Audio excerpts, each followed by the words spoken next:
All right. Eid Mubarak and welcome to the It's Not Generic panel for Gen Con Online. I'm Basheer Gauss, he, him.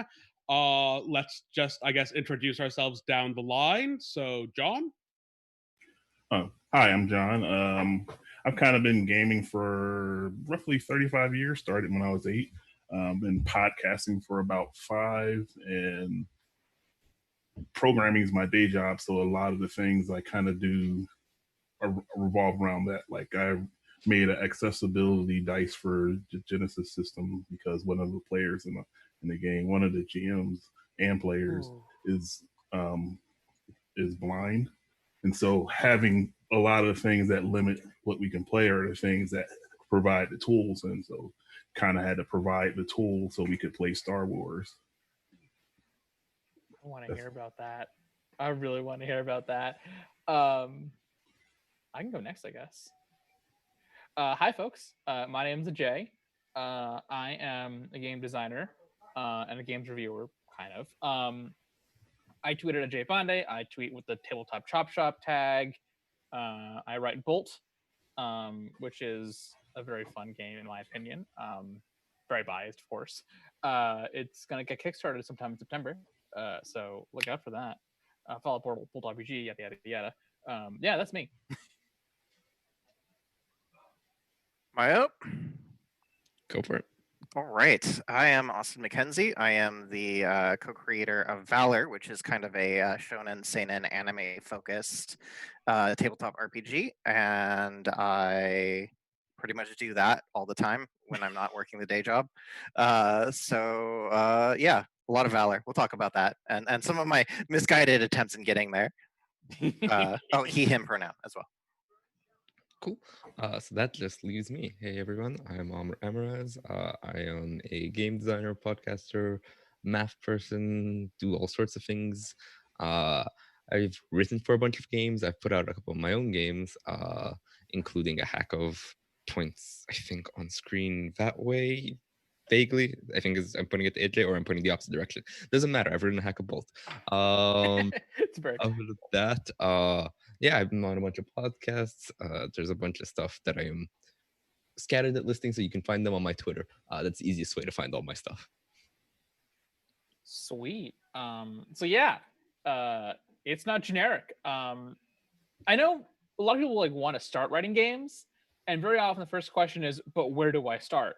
And quite often the place you start is with going the way of great artists and shamelessly stealing from other people's work.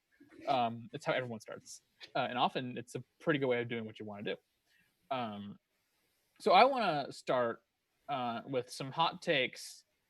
But yeah, at some point, maybe that existing system doesn't quite stick with you for one reason or another. You might Frankenstein hack an existing system until it doesn't quite look like the original system it started with, or you start from scratch. So I want to run around the group here and give a bit of a thing on what got you into really getting into the guts of game system design as opposed to just building a hack of an existing system. So that could be making your own system. It could be ripping out key components of an existing system so it doesn't look recognizable anymore. But sure, you want to start? Absolutely. So I started making my own games because I wanted to create a game to do things that existing systems didn't do well. So I created my own systems that could do that, and also to test systems or subsystems for further games. In terms of what got me to start doing that, you can probably blame Erica Chappelle, who does a bunch of who's another game designer in the sphere, who really walked me through the beginning of making my own stuff. Rad. I'll go next. I'm also part of the Erica Chappell School of Game Design. I started game design with doing hacks of Genesis because Genesis is a very good system. It's a very good system with some true intellectual property fuckery, which if people want to ask me more about that, I have a whole rant, but I'll save it the time and the range. Intellectual property fuckery. So I was like, screw that. I'm gonna make my own game system with blackjack, and so I did. 8 months, 10 months later, here we are. Austin. So, uh, kind of an odd case, I think. Early high school, after consuming copious amounts of JRPGs and, unbeknownst to me, D&D novels, I started making RPG games, which I just kind of figured out based on the media I was already playing or reading. And then I discovered D&D, and it was like, oh my god, this thing exists. That obviously this is going to be way better than anything I've made, and it'll do everything I want. And then I tried to make a Bleach hack of D20, which we'll be talking about in great detail later. And I realized that wasn't, in fact, true. That the system did everything that I wanted it to do better than I had done. So then I made my own. How about you, John? Well, for me, I started a very, very long time ago, like in 2000s, where I was in school for software, computer programming, and so a lot of my design is based off of software engineering, software design. Because back then I was working on a MUD, which is a text-based user experience where multiple people come on and role play. And so a lot of the design I was doing there is, first have flow charts to get out the basic design, try to figure out what we wanted to do, because a lot of the things we were doing was taking a MUD called Daiku MUD that was open source, and modifying that so that it was what we wanted it to be, instead of like as generic a fantasy setting. So that's where a lot of my experience came from. And in doing that, it's a lot of like using like versioning tools, using the software engineering designs that I learned in college. And so I have a somewhat different approach than what most game designers have. Also, a lot of my knowledge is very dated, but it still works. It's working for me now just as well as it did back then. A quick aside, if you're writing a game, learn from software designers. A lot of the same thought processes still work. But yeah, Amr. Yeah. So I think for me, the thing that like really first threw me into the deep end of game design, I'd done like minor hacks. I'd written some short games, like I wrote one for the 200 word RPG challenge, and modified rules for existing systems. I'd worked with a player to make a custom class for Pathfinder, which is a system I first started with way back when, which is not that long ago, it was like 3 years ago. But the thing that like threw me into deep end was there was a specific game based on a book series I grew up with that I wanted to try to run. And I tried running it in 4 or 5 different systems that were supposed to hit on the genres that I was going for. And all of them were close, but not quite what I wanted. And that's what kind of pushed me into trying to make my own thing. And then from there, whenever I make a new game that isn't a hack of something else, well, A, usually it's drawing on ideas or philosophies or things from other stuff. B, it's usually because the core base is distinct enough that I feel like it warrants its own thing. Yeah, so broad set of backgrounds here in terms of how you get into digging into the guts of a game. Let's start with the classic approach is making a hack of an existing game. That could be a setting hack, it could be a skill module or like some other kind of rules module to attach to a game. It could be you take one piece of a game and kit bash it is the term. Kit bash with a piece from another game. So I think it's good to go over a rundown of some very popular existing systems that are often the basis for hacks, with the caveat being no game system is truly generic. Some will tell you they are generic. They are wrong. No game system is truly generic. Yeah, like what are some like core game systems that you all have worked with that have stuck with you that you think are good places to start in terms of like building one's own game? So my my view of this in particular is a little weird because I do a lot of freelancing in the industry. So I work with a lot of systems for third-party publishers or for the people who make those systems to make content in them. And from that perspective, you're actually looking at very different things in terms of like what's useful to expand off of.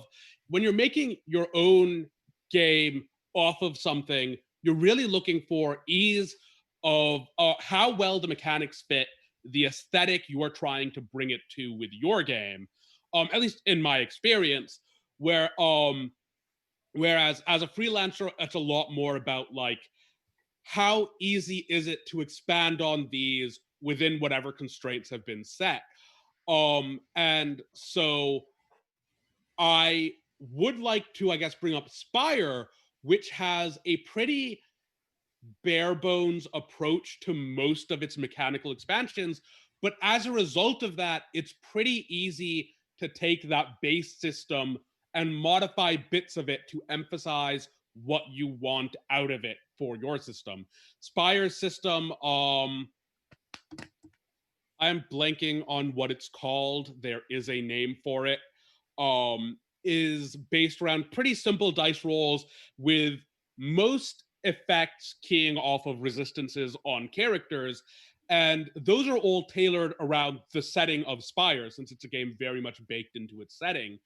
But it's pretty easy to key out, like to swap out or cut down what the resistances are and what the types of fallout coming at your character are in order to turn that into a different game entirely that still got the Spire flow of gameplay, which tends to be reasonably quick and focused on how penalties happen and the nature of them upon the characters.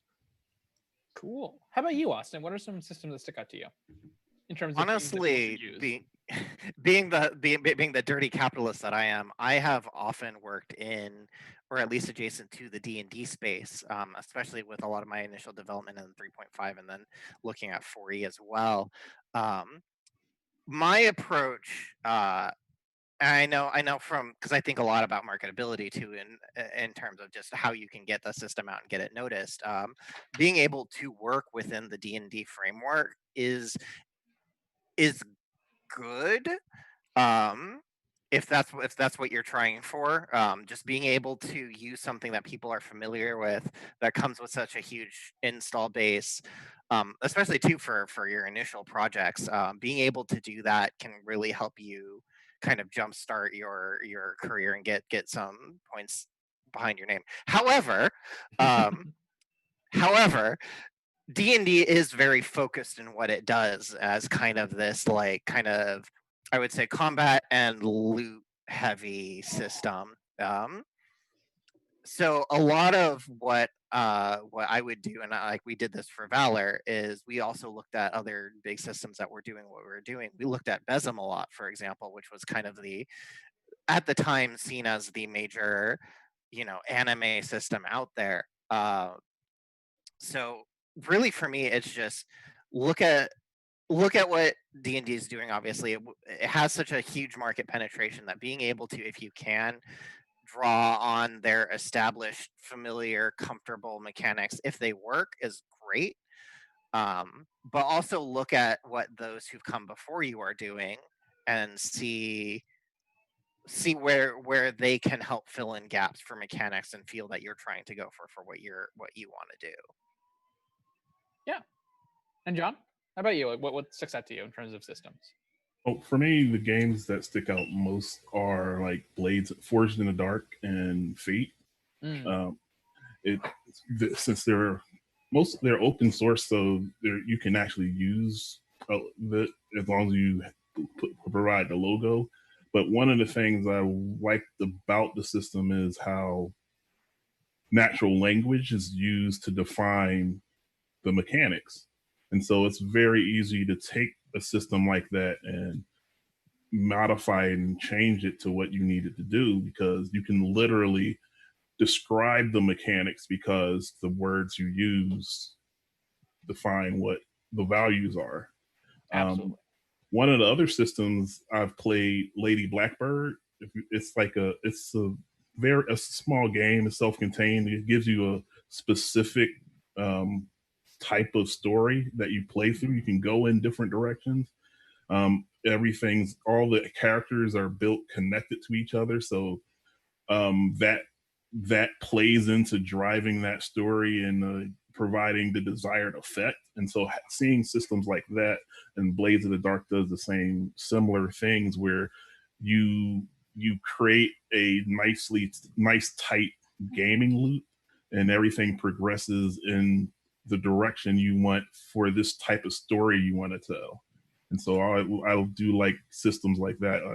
Sprawl and Powered by Apocalypse, it does a really good job of giving you that whole game loop, the experience from living. You're effectively living from one job to the next, and it really drives the point home. Blades in the Dark really does a good job of that whole poverty simulation, where the next job, you're depending on that next job to go well. Because if it goes poorly, things that spiral out of control. And so I like things with a nice tight system that gives you that effect, that feeling that you want. I'll have to check out Lady Blackbird. That sounds really Lady interesting. Blackbird's really cool. I've used some of the ideas from Lady Blackbird to inspire some of my stuff. So how about you, Amr?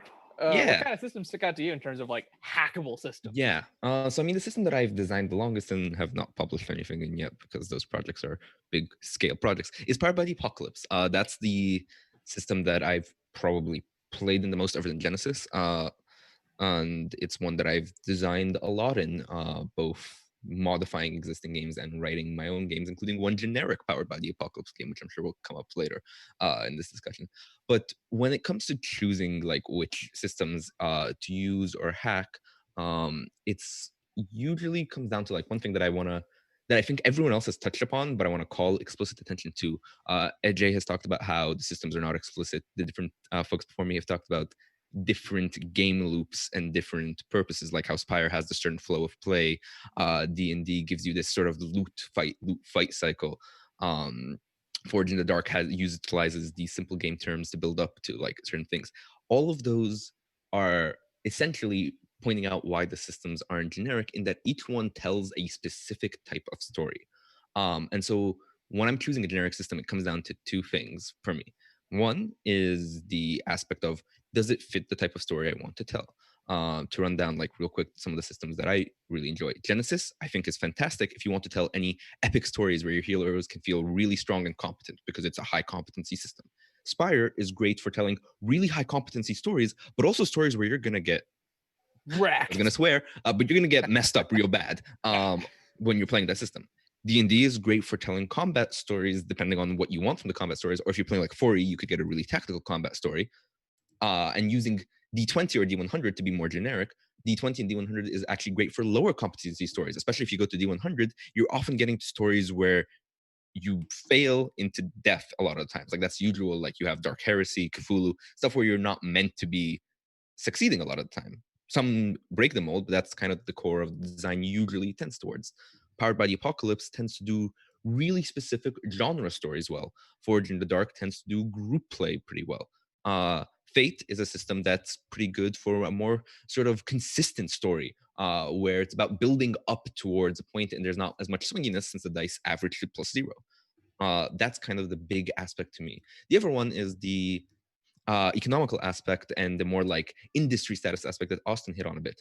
Using D&D, for example, means you can pull into a big audience. But also using D&D or Genesis, to steal Ajay's spiel, means that you give up a lot of your power and a lot of the money you make because of the licensing requirements they have. Whereas using something like Fate or a bunch of other systems that have more open licensing means you can just use them without needing to give a cut or giving a much more minimal cut or a much less restrictive control of your licensing in your world. There's also like more personal moral aspects. I'm more comfortable building something in a system created by someone I know, like Jay, for example, or Spire, than I am in creating a system like something in D&D, because I don't want to support WotC personally. And that's a personal decision that kind of each person needs to make when evaluating stuff. Those are kind of the 3 factors, or like 2.5 factors to generic system choices for me. I want I to think- talk about something Amr said, if we can, because I think it's really important to look at with the dice function, and just being cognizant to the core dice that the system you're looking at uses is very important, because that range of variability is going to determine how often your characters succeed or fail based on how good they are versus how much the dice like them. When you get into D20, it's a pretty large distribution, which is, in my observation, kind of why a lot of D&D games start with pretenses towards Lord of the Rings and end up Monty Python, just because you can't trust the dice to give you consistent outcomes, and D100 is just blowing all of that out the window, right? You know, like my +2 bonus is going to mean nothing when I'm rolling a percentile die. Yeah, I mean, also And- part of that. Oh, You go just as a first. quick tangent. Part of that is also like how the system uses the dice. Like for like Hyperlight Drifter, that is a D20 system based on the Hyperlight Drifter video game by and the RPG is being designed by Metal Weave Games. Uses a D20 as its core, but introduces a lot of mechanics to avoid swinginess. Pentola by Michael Lombardi is a D100 system that makes use of both dice to make the D100 a lot more consistent and interesting use of the full range of having 2 dice and streamlining mechanics. So it's also a little bit of a how the system utilizes the specific dice, but in general, certain dice, as Austin pointed out, will tend to certain things. That's why And Powered by the also Apocalypse. how often a system uses dice can be pretty important. Yeah. So in Powered by the Apocalypse, you have pretty reliable dice. In most Powered by the Apocalypse games, you're not rolling them very often by the standards of other RPGs, because moves are relatively rare in most Powered by the Apocalypse games, whereas like in most turn-by-turn combat systems based on a D100 or D20, you have a pretty swingy dice. You are rolling it a lot, often multiple times per turn. So in Lancer, you are rolling, like, you've got a D20 plus stuff for your dice. It's pretty swingy, even with accuracy adding like variable D6s to that. But you're rolling that 2-3 times a turn, and possibly pretty regularly when it's not your turn. So it starts averaging out as a whole, while individual things are pretty swingy. And we'll get to dice math a little Yeah, later in the I panel. think we're moving a bit on There's a whole tangent. thing we can talk Yeah. about dice math. In terms of like existing systems, I want to call out one, licensing. Look for game systems that have a Creative Commons license, because those are the ones that will send the fewest lawyers at you. That's an important check. So like Forge in the Dark, I believe, uses the Creative Commons system. For the Queen has a Creative Commons system. So you want to play a game about like political intrigue, For the Queen's a great place to start. Apocalypse World has a Creative Commons license for a lot of the core stuff. Fate has Creative Commons. Quest Fate has both Creative Commons and Open Game License. You can choose which one is preferred to. That's sick. Quest is also Creative Commons now. Bolt is a different kind of Creative Commons. Genesis is not. D&D is not. But that's what you do. Right. But let's say you tried all these systems, you tried a bunch of them, and you're like, nah. How does one go about creating an original system from scratch? And I think this is where we get into dice math a little more. Yeah. So I guess like as a person who is known around the internets in some circles as for talking about dice maths, like the secret to dice math is not the actual math. It's ultimately the feeling it creates at the table, right? Like I can sit down and talk to you about all the theoretical possibilities of the math and show you some fancy graphs I typed in my stats software because I like making fancy graphs. But ultimately, it's about how that graph translates to a play experience. And more often than not, you're not going to know that until you bring it to the table. The math can help you adjust known play experiences. For example, one of the things I'm most proud of is looking at Powered by the Apocalypse math, which I know how it makes people feel because I played a lot of Powered by the Apocalypse, and looking at, okay, we have this core system. This is why it works and why people enjoy it and why people don't enjoy it. How can we modify this aspect to get the same result and create different feelings? So I think for me, that's where I start when I'm looking at like dice math or even card math, because one of the main games I have out there is a card-based game. It's what is the experience I want to create in play? How can I then create, how do I then balance the math, whether that's by actually doing the math or just by instinct, to make it feel like people enjoy it? Yeah. And also, I think an important thing to bring out is like, what's the pitch for whatever dice system you're using? Like, Vedete Violetti, who is a known friend of folks, he once made a combat system called Shotgun Combat, where his pitch was literally rolling 5d6 feels good. That was the pitch. And the dice math kind of were incidental from that. Whereas for Bolt, my pitch was I wanted clear probabilities for everything, which is why I went with a D10, because +1 is plus 10%. Problem solved. So think about it in terms of like, what are you looking for in a system? Like I balanced Bolt for your base difficulty is 50-50. You know, if you wanted a horror game, maybe it'd be like your base chance of success is like 30%. And if you wanted to have a superheroic game, you would say one success is easy. The challenge is getting 10 billion successes. You know, Genesis does this. So think about what you want out of your game and then do the dice math that way. And as a tangent, you should look into modeling it. Either like, I don't know, dig up some probability textbooks, or, you know, like get acquainted with NumPy or Excel. Any dice is Yeah. pretty easy to use and works for most purposes. It's I think it's just like anydice.com, but it literally just Yes. does dice probabilities. Yeah. It's very useful and relatively pretty simple to use. Yeah. If you need anything more complicated, I also do this for freelance work sometimes. So hey, I'm self-pick, but there you go. One of the benefits of using mechanics from existing systems is a lot of that work's done for you. Yep. Yeah. Unless the system got it wrong, which has been known to happen. Known to happen. Yeah, but you look at a game like, normally if the system gets it wrong, there's the internet there to tell them why it's wrong. Right, yeah, So the exactly. fastest way to get the correct answer is to say the wrong answer on the internet. I will give a quick shout out to Forged in the Dark for having really, really sharp probability. Like I looked at some of the charts of like chances of success based on like number of dice you have, and whoever shaped that graph knows probability. It's some good stuff. Yeah, so there's a lot you can go into math. There's a big rabbit hole. And if you're willing to, you know, like ping Ummer or use any of the dice, or if you want to get real esoteric with it and get into Python and like advanced modeling, if you're weird like me, like there are options. Also, you know, taking tools stuff as well. Like you have options there. With that, should we get into unorthodox? Let's go into unorthodox materials and like alternatives. We skipped over a bit of like process and system creation and playtesting stuff. Let's start with that because that's important too.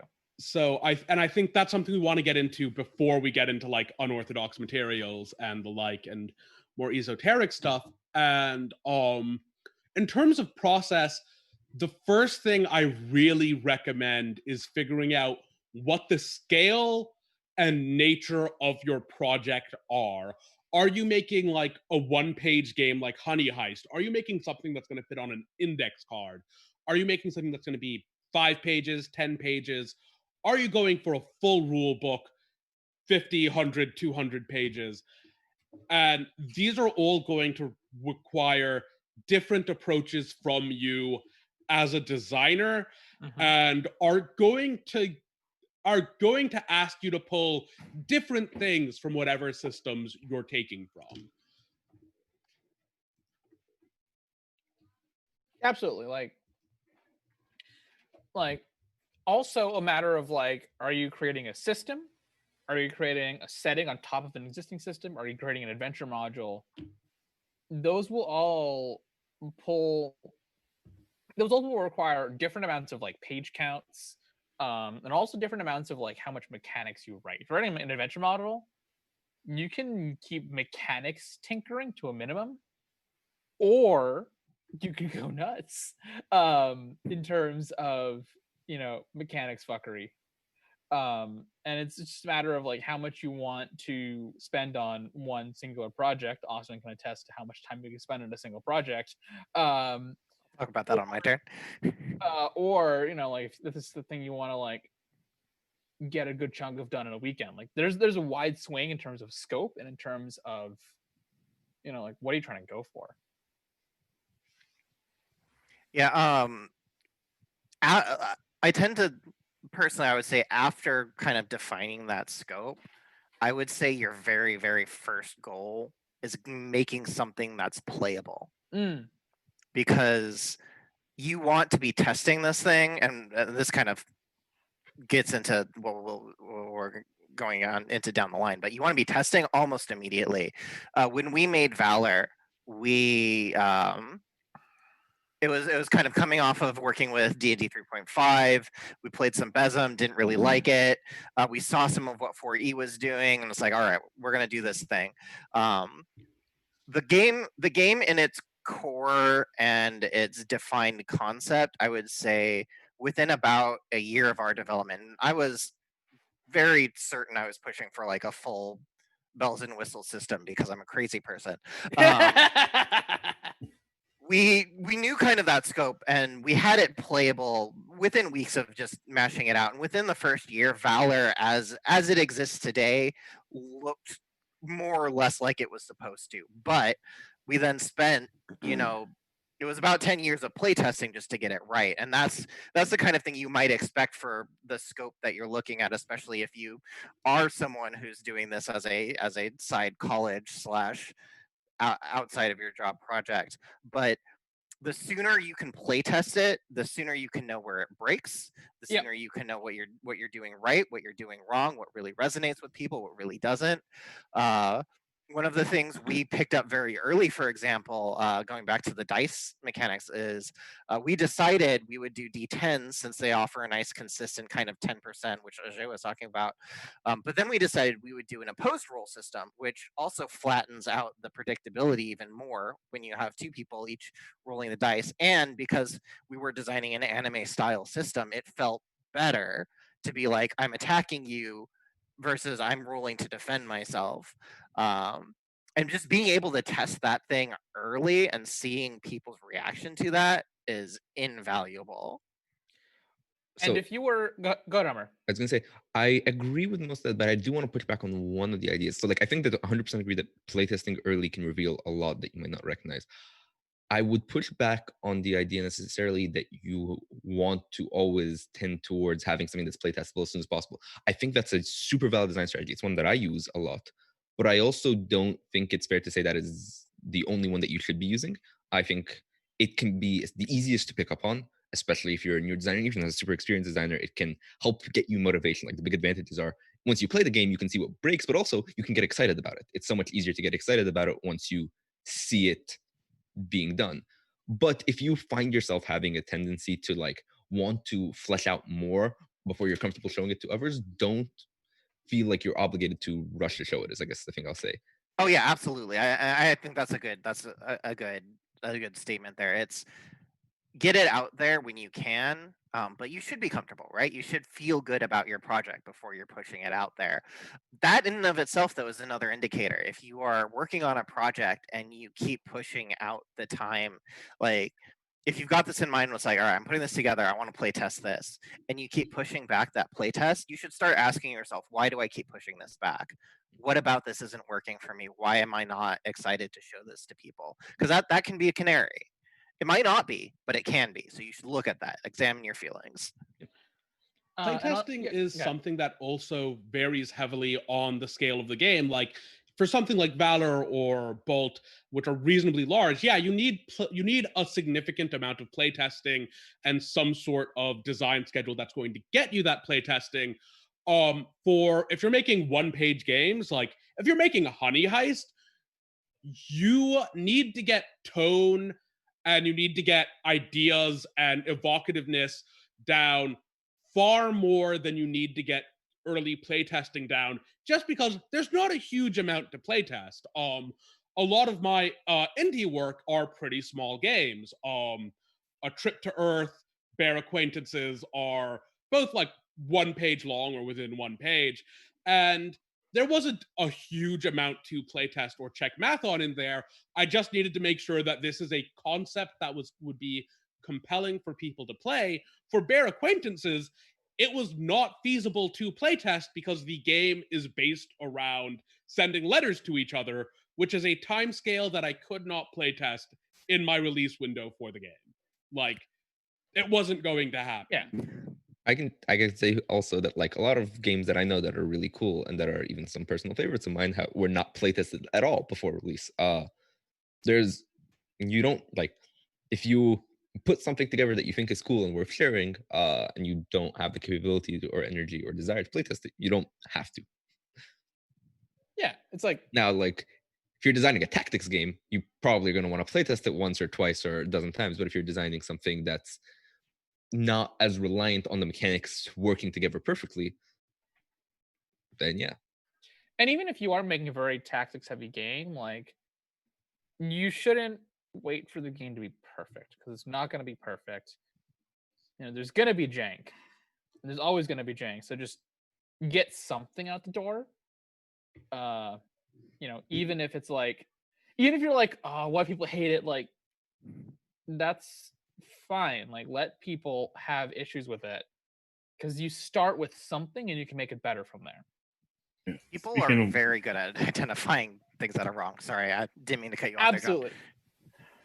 Like speaking of like when you're people finding things wrong, one of the important part of playtesting is the right playtesters. Like, because in the beginning, you're probably going to have, if you're at a large enough scale, you're going to have closed playtests, and the people that you get in to see the game, you want people who will give you good feedback, and you want people who will make you feel good about the game. You want both, because if you just have people who are going to be critical, that'll be a big downer for when you're developing cycle. So you do want to, but you need to know which of those people is which. And so you need to get people to give you good feedback that you can act on, because if you get the wrong feedback, or you get people who are complaining about things that are actually maybe good or popular, you may end up taking out something that works really well because you got feedback that wasn't as useful as it could have been. I'll say that real quick, that like playtesting is a whole thing that can be at least a 2-hour panel on its own. The main thing, like to add off of what was just being said by John, is that there's different types of playtests you can have, right? You can have playtests where you get specific targeted people to test out specific systems, especially if you're doing something that's more mechanically involved. You might say like, hey, we're just going to try out this mechanic. Or most playtesters you're going to get, unless you have people you know and can trust, it's going to be like, you're getting a feel for what the game feels like. And that's super valuable information. It's incredibly valuable. It might not tell you, like, you might not get mechanical insight from people, but you are going to get like, hey, this was fun. And that tells you a lot as a designer. But I think, yeah, I think that's all I got to say. Otherwise, we can get stuck on playtesting forever. One last hack before we switch topics. If you're stuck on what system to play your game in, Star Wars works really well. No matter what game it is, you can make Star Wars work in it. Flying Circus started with a Star Wars hack. Bolt started with a Star Wars hack. Like, that's a good place to start, you know. Because a lot of genres get mushed into it, so you can kind of play around. Sweet. I said we got about 5 minutes before we turn to questions. Do we want to go with programs we write in, or do you want to go with unorthodox materials? I think unorthodox materials might be the more interesting one for the audience. Go with unorthodox materials. Amr, you made a poker game. Yeah. So I made a poker game, also a game that I've very minimally playtested, because playtesting a poker-based game is tricky with the mechanics I was trying to do online. It definitely relies on a lot of like utilization of physical components that online software that currently exists does not replicate well. But I did make a Western game about telling like cowpoke fiction towards the end of the period of the West, where you play essentially the dying era of cowpokes as they're being pushed out of a need for a job, but can't get their way out of the can't find their a new purpose for themselves, and so you're like struggling as you're becoming more obsolete while also trying to be use your skills while they're still valid. And I wanted to use poker because poker is kind of intrinsically tied to a lot of Western fiction, right? Like a lot of almost every single movie is going to have a scene of someone playing a game of cards, or a group of people playing a game of cards over a conversation. And so considering how it kind of evokes the genre for a lot of people, I went with that, and I wanted to utilize all the components and mechanics of a poker game, including the chips and the betting mechanics, into the game. And so that's how I came about with that game idea. Is I looked at an outside of RPGs influence and brought it into RPGs. Another game that does that really well is Dread and Starcrossed, which look at Jenga towers and the mounting terror and fear as everyone does not want to be the person to knock the tower over, and utilize it for an RPG game. Another game that does this really well is Dream Askew, and games in that vein known as belonging outside belonging. Out of belonging, yep. If I remember right, I don't know these games super well. They use no dice at all. Yep. Instead, gameplay is entirely based around passing around tokens. Yep. You can spend tokens to do what's called a strong move, or you can take back a token to get a weak move. So the way the game is built out, you're not actually rolling any dice. There's no randomization to it. At least no randomization that isn't attached to a person, who are the best randomizers. But instead, it becomes a resource management game where having your character be suboptimal in some way, of they deliberately screw things up, is part of the ebb and flow of gameplay, which is very neat. Yeah. Like story beats. Exactly. And so for me, at least, when I chose poker for that, it was about the intrinsic genre ties and the fact that it had enough mechanics that I thought I could build a cool system off of, and that I wanted to use cards. If you're choosing something like, for example, a deck of cards for the Queen, or Jenga Tower for Dread, look at what the base materials do. What do they add? There's a very tactile feeling to using a Jenga tower, right? It makes you involved in the game. It also can be an accessibility barrier to some people, and that's worth considering when you're designing your game. How are the different components you're using creating different barriers to entry? Using a deck of cards can actually, for the Queen, makes it a lot easier and a lot more portable than most traditional RPGs that require a lot of materials like dice and character sheets and a lot of books and rules knowledge. Everything in For the Queen fits in yay big box. Dialect, which is another game that uses index cards and a deck of prompt cards as its primary play materials, super accessible. So those are things also worth considering. How do they tie to the play experience you want? How do they tie to the genres and the feelings you're emulating? How are they going to hurt or aid accessibility? Absolutely. Any last words before we turn to questions? All right, we're good to go to questions. Well, I did want to say one thing, which was back for mechanics, speaking of how the mechanics make you feel. There's also some baggage that comes with mechanics. So if you choose a certain type of dice mechanic that is similar to another system, say dice pools or D100 or D20 or exploding dice, people will tend to make your game less generic because they're bringing their experience from other games in, and you can actually use that, but you also have to be aware of it because it may color how your game goes. Absolutely. And so that's something to keep in mind. So I was holding on to that. I just wanted to say it before we go to questions. No. Absolutely. That's super Yeah, helpful. that's an excellent point, and it's something that you can really use when you're designing a game. Mm-hmm.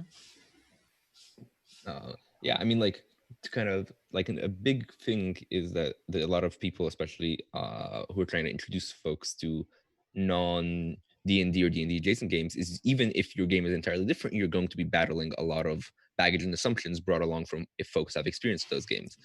Everyone brings their own baggage. If you come from an indie or story game background, you might have that. You might have like play experiences or expectations from that background. If you come from playing games like Palladium, you might have that background. OSR, D&D, D100, whatever you bring will shape how you expect games to be, because that's what you're familiar with. And so you have to be cognizant of the baggage you're bringing in and the baggage you're going to have to be overcoming as a designer. Yeah. Fantastic. So we'll open the floor up to questions. Imani asked a little bit about programs people write in. I wrote in Google Docs. It's not that fancy. I'm sorry. Google Docs are very handy. I might eventually swap to Scrivener, but not now. Yeah, I pretty much just use Google Docs, and I use Affinity Publisher to an extent, but primarily I use that for contract work. If you do pick up freelancing, you're going to have people who expect you to be working on Word or at least be delivering content in .docx files or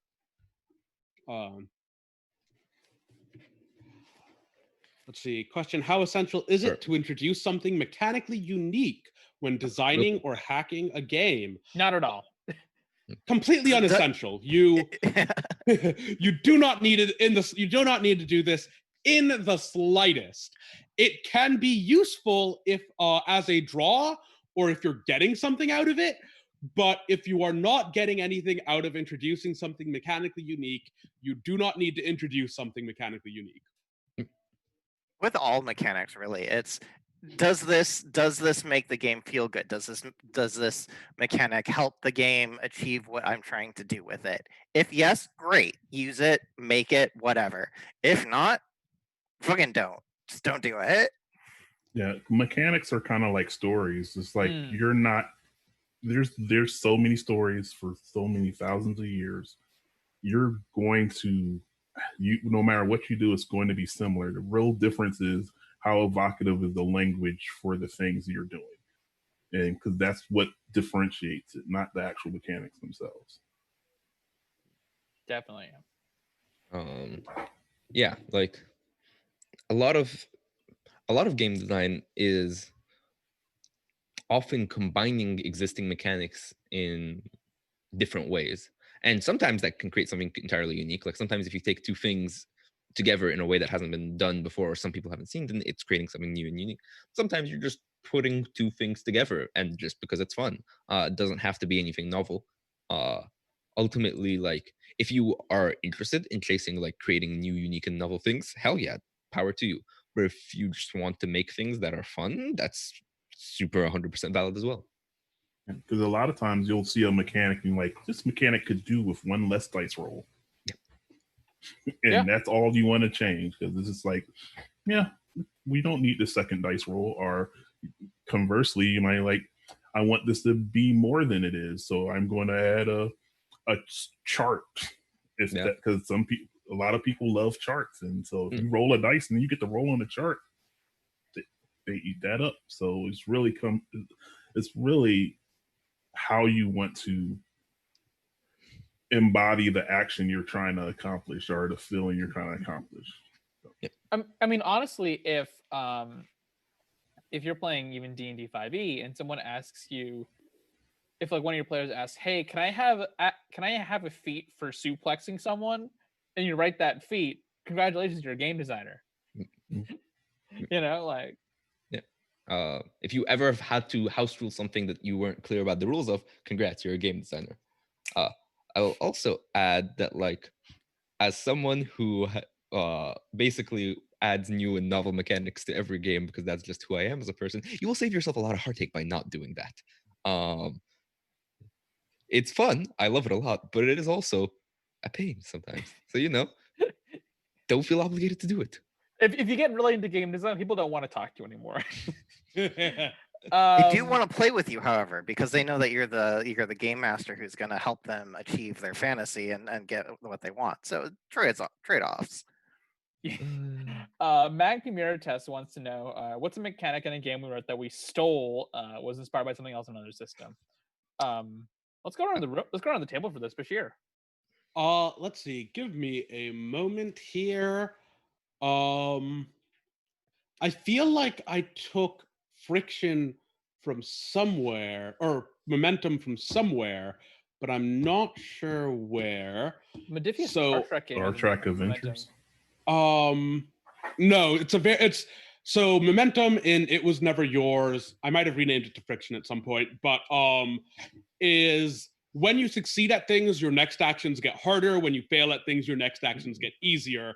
And I know I stole it from something, but I don't remember. Oh, it was an early attempt at taking the Jenga tower mechanic to dice for online play, which isn't quite what this is asking, I think. Let's see. Bare Acquaintances basically uses Powered by the Apocalypse moves and resolution system. It just simplifies it down to a one-page game for a very simple gaming experience. Sweet. Austin? I stole 4E's action economy mechanic. Wholesale. That is why healing is a support action in Valor, and why everyone will always be able to just hit someone. I really, really like that gameplay loop with the intent behind it being that since no one ever wanted to get stuck playing the cleric who has to just use their actions to heal throughout the battle, make healing something that everyone can do and make it accessible and not take up your entire turn. And I don't regret that decision at all, and I would do it again. How about you, John?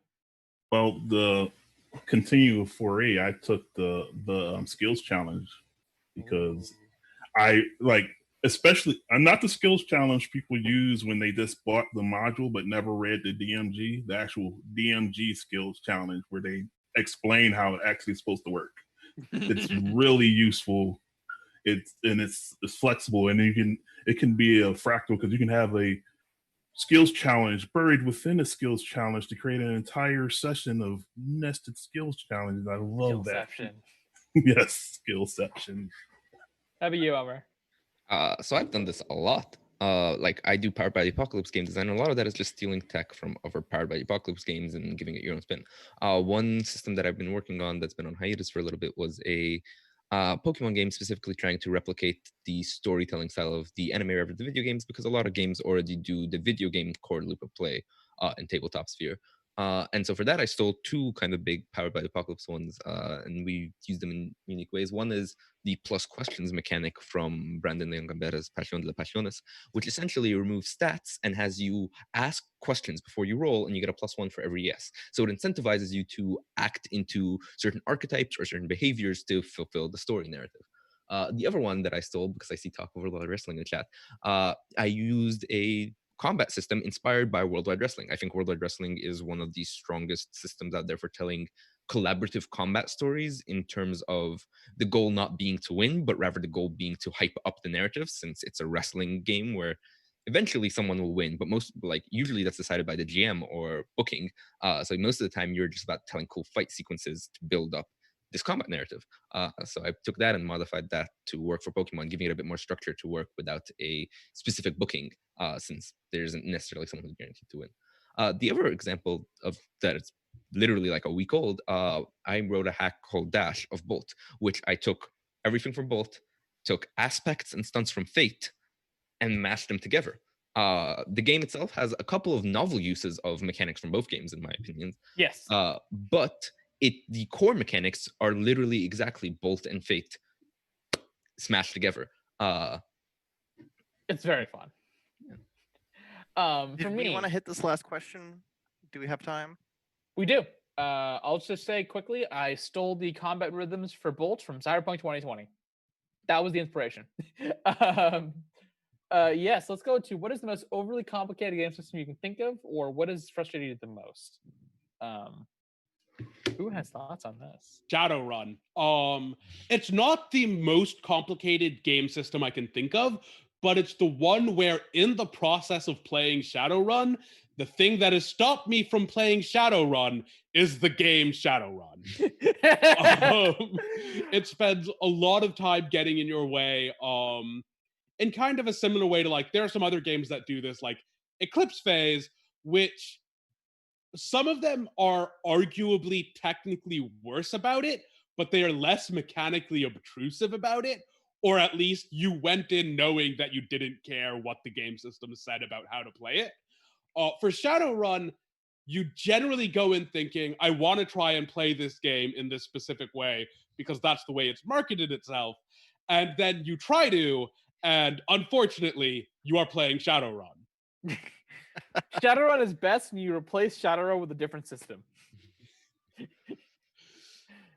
I'm just gonna say GURPS. I'm just gonna say GURPS. Like, I'm scared of GURPS. Someday I'll as look at you GURPS. should be. I- GURPS isn't something you play, it is something you conceptualize. Although apparently my wife played Mage the Ascension out of GURPS. What? And I have no idea how that worked, and I don't think she does either. Works better.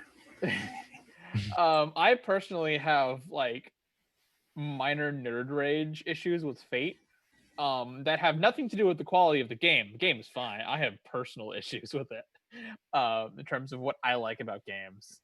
But that's my nerd beef, Fate.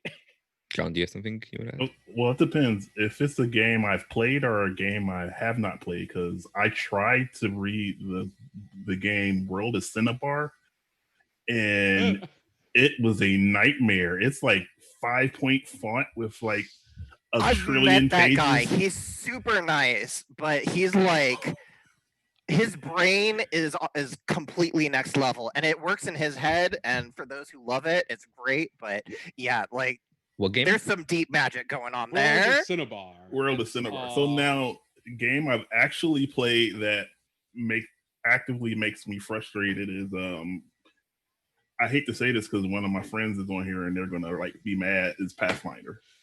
I can't. It's like I try to enjoy it, I can't. And I know I'm blaming Pathfinder for some stuff that was in like 3rd edition, but it's just like if I have to subtract 5 like 20 times on my turn after rolling, and it's just like I literally wrote a macro that was 40 lines and had multiple variables so that my halfling ranger 2-weapon fighter who did different damage, whether it was small, large, very large, evil, neutral, good. It was Tuesday, or if I had to move more than 5 feet. So I just wrote a macro. I would hit the macro. My turn would take 10 seconds, and then I would go play something else because I had 45 minutes before my turn came. No, this is true. As someone who started out with Pathfinder and so actually, I like to give my answer before I start going back to Pathfinder. Is that for me? I never really get frustrated with the level of crunch a system has. Rather, what I see, like, I think overly complicated is not an objective measure, but rather a measure relative to what it is trying to do. A system can have 2 mechanics and be overly complicated if what it's trying to do is 1 mechanic, whereas a system that can get super crunchy, might not consider overly complicated if the mechanics match what it's trying to do. I get really frustrated running most D&Ds because I find that what it's trying to do or what it pitches it wants to do is at odds with what the mechanics end up doing. Pathfinder, I think, is actually better than 5e in that regards, but is messy in all the ways John pointed out and is impossible to play without Google Sheets. That makes my computer use like 60% of its core processing power to run. That said, I still built like 100 Pathfinder characters back in the day. Yeah, like we should move to plugs and outros pretty quick because we're pretty much at time. Yeah, I just to finish Basheer, off. go ahead. Sorry. I was gonna say, like, finish off, like, ultimately, it's just a matter of what the system is trying to do, and if all the pieces it's put together does what it's trying to do. I think Fate, as cool as concepts has, can sometimes fail with that and doesn't use aspects to its full power. But yeah, that's one example. Amr, where can people find you on the internet to buy your stuff? You can find me at Ammourazz on Twitch or really anywhere like itch and or other random places. I'm also on some podcasts like Musafir's, Playtest, Voices at Play for its short run, and guesting on a bunch of random spots that you can hear about on my Twitter. Yeah, that's about it. How about you, Basheer? You can find me at twitter.com/Basheer Gauss. You can find my games at havocfet.itch.io. And yeah. How about you, Austin? You can find me at valorousgames.com. I'm also on Twitter, failing to be good at Twitter at Valor Austin. Also, Valor is actually Creative Commons. I did want to mention that since we didn't bring it up earlier. So if you want to make hacks for it, go for it. And John? You can find me on Twitter as Sleepy, SLEYPY. You can find me on the Redacted File podcast, the Tabletop Comics podcast, and the Firefly podcast. If you log on to Discord, most likely I'm on it. So just inherently, I exist on every Discord that exists. Hey. And I am Ajey Pandey. You can find me at Ajey Pandey on Twitter. You can find Bolt on ajaypandey.itch.io. It is also Creative Commons. Lots of people have made some really amazing hacks of it. I'm hyped as hell. Yeah, and you can find me on Twitter on the Tabletop Chop Shop hashtag. We'll see you around. When's the next panel? At 9 p.m. for Tragic me. Backstory. Yep. Yeah. Another 1 hour. Hype that up. Revealed my tragic Yeah. backstory. What's next? What's Yeah. next? It's me and Magpie Meritus who's in the chat. We'll be talking about, tools to bring a backstory to the table, put it all out in the open, and utilize that to tell really cool stories so that you don't sit down with a backstory that never pops up in play. Amazing. Very cool. All right, I think that's it for us. Thank you very much. All right. Yeah. Thank Thanks, you all everyone. for listening. And thank you for and thank all of you on the call for this was pretty great. Again, Eid Mubarak. Eid Eid Mubarak. Mubarak.